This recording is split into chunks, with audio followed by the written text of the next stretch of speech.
Oggi consegna dei premi Finazia Croma agli attestati, diplomi ai ragazzi che si sono particolarmente distinti durante l'anno scolastico trascorso, un appuntamento ormai importante per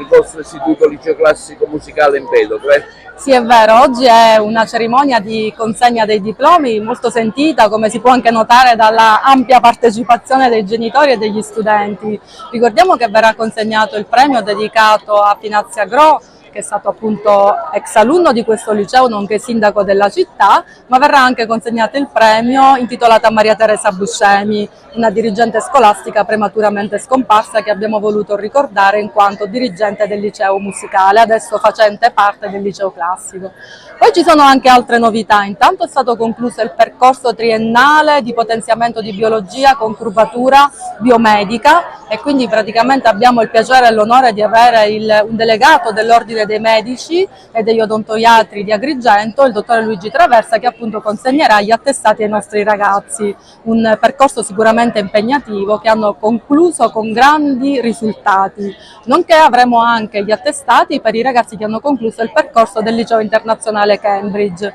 un percorso che è iniziato ormai nel 2018 e che ha visto già i primi diplomati l'anno scorso e adesso quest'anno appunto altri ragazzi di altre classi Cambridge appunto stanno completando ormai con ottimi risultati questo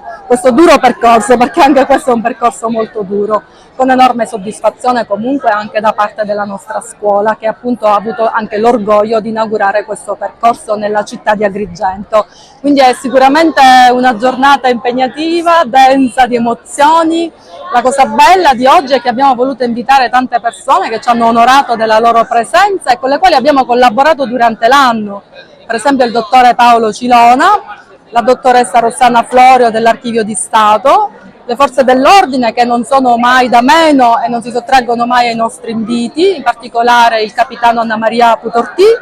e poi naturalmente abbiamo una rappresentanza del nostro sindaco che è l'assessore Alfano, e il signor Adamo del Circolo Empedocleo, con cui abbiamo collaborato già da 2 anni con i pomeriggi musicali proprio al Circolo Culturale Empedocleo. Persone dunque che sono vicine al nostro liceo, che lo amano come lo amiamo noi e che oggi condividono con noi questa gioia.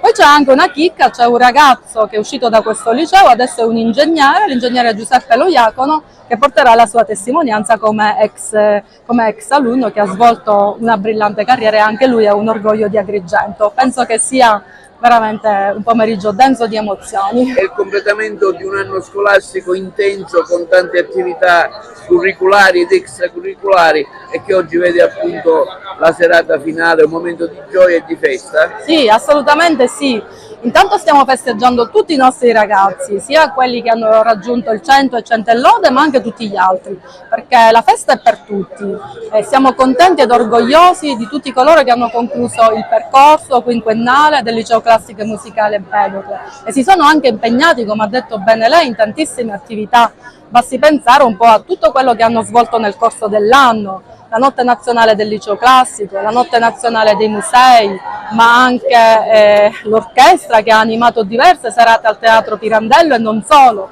Quindi diciamo che i ragazzi hanno fatto veramente tanto e sono stati sempre pronti ad accogliere quello che è stata la proposta formativa della nostra scuola. Ecco, finisce quest'anno ma già si pensa al prossimo, con quale progettualità intenderà portare avanti il nuovo anno? Sì, sicuramente è un anno che si conclude in maniera molto positiva e che ci spinge a fare sempre di più e sempre meglio per la nostra città. È una scuola che proprio vive all'interno della città anche per la sua ubicazione storica e per questo vive anche dello scambio osmotico con il territorio, per cui certamente i progetti che abbiamo portato avanti finora saranno ancora i progetti di punta anche per il prossimo anno, ma ci saranno anche tante novità legate per esempio un po' al divulgarsi dell'intelligenza artificiale, delle nuove tecnologie, ma sempre con quella prospettiva umanistica e classica che non deve mai essere dimenticata in una chiave naturalmente moderna. Avranno sempre, mi auguro, nostalgia di questo luogo e a questo luogo potranno ritornare.